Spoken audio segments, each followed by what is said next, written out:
G'day. It's official. Aston Martin have just announced that Adrian Newey will be joining them in 2025.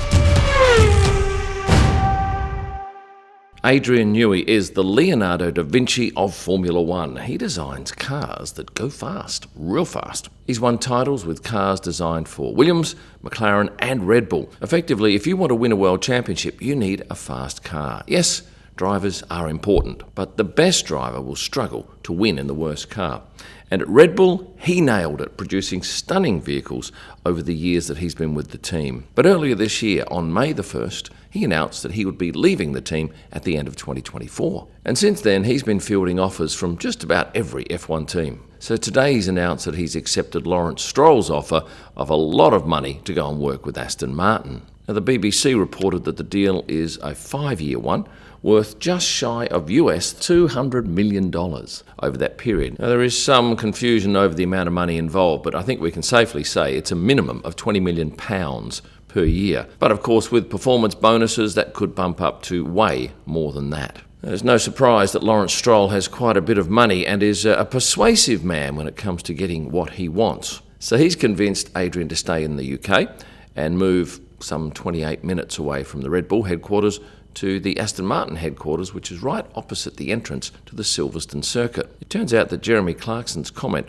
on the grid at the British Grand Prix was spot on. I know Adrian Newey is house hunting in Oxfordshire, not Maranello. Did you know that he and Adrian went to school together at Repton Public School? It is a fact. He used to copy me in physics. There's no denying that Adrian Newey is a whiz when it comes to designing cars. Every team wanted him, and now Aston Martin will be banking on him turning their fortunes around.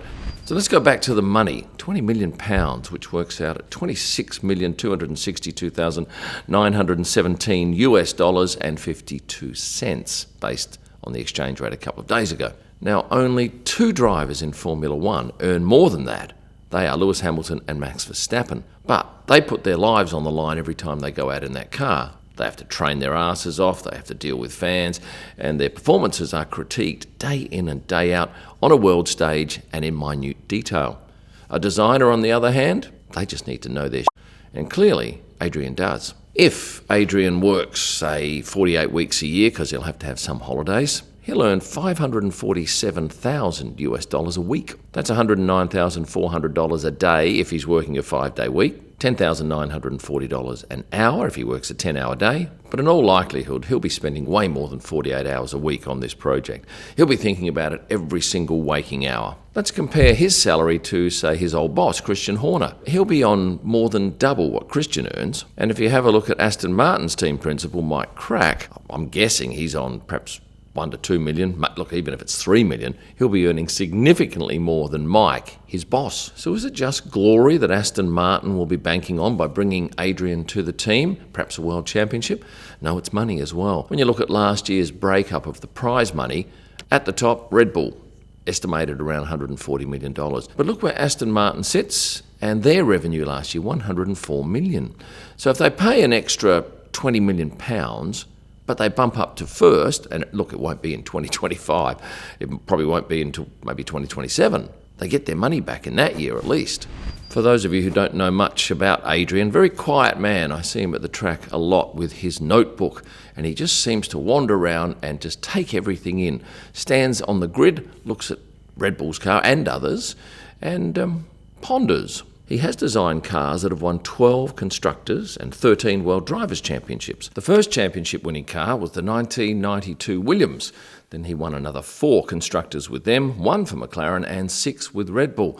And come the end of the year, that could well be 7. On the personal side, Adrian is 65 years of age. He's been married 3 times. Back in August 2017, he married Amanda.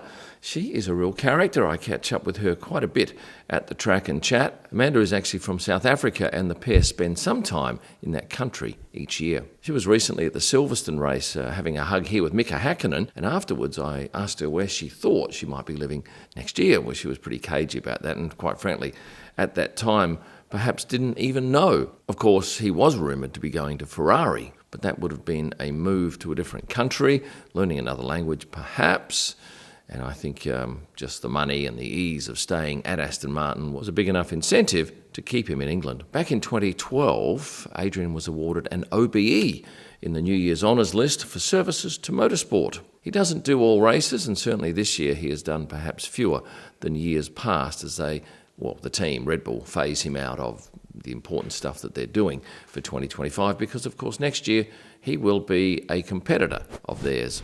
Will Adrian's arrival at Aston Martin make an instant difference? I don't think so. From what I understand, most of next year, 2025, will be spent on designing the 2026 car because that's when all the new regulations come in. Of course, another very happy person as a result of this move will be Fernando Alonso. His chances of winning another World Drivers' Championship have dramatically increased. If Adrian puts together a car that's a world beater and Fernando is still as sharp as he is now, you've got to think he could well be a strong chance for a championship in 26 or 27.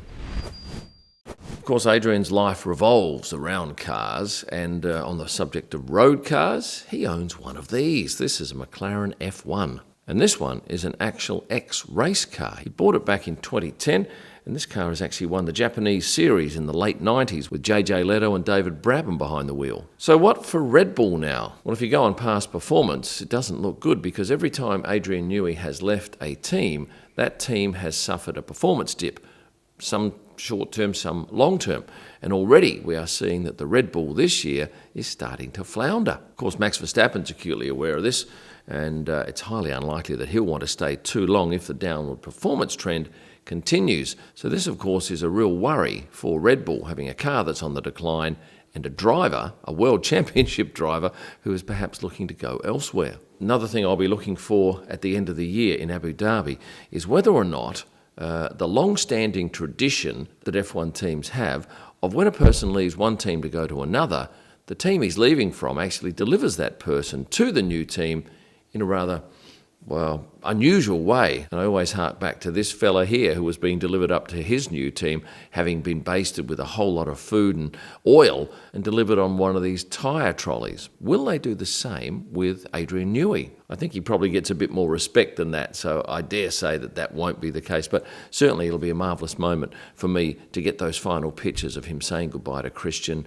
Jonathan Wheatley and all the team at Red Bull and head off to his new challenge at Aston Martin. People come and go in this sport all the time, but certainly Adrian's move is one of the biggest, probably the biggest outside of any driver movements. And certainly the sport of F1 will benefit greatly from this mix-up, and we as viewers of the sport will have something new to look for in 2025. A couple of things, Franco Colapinto signed prints are now available, and you can still order one of these large format prints of the Monza post-race celebration, which is absolutely phenomenal, up to 3 metres wide and in incredible detail. With that said, I'll say thanks for watching. And stay passionate.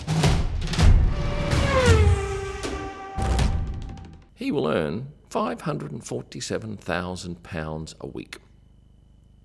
No, what?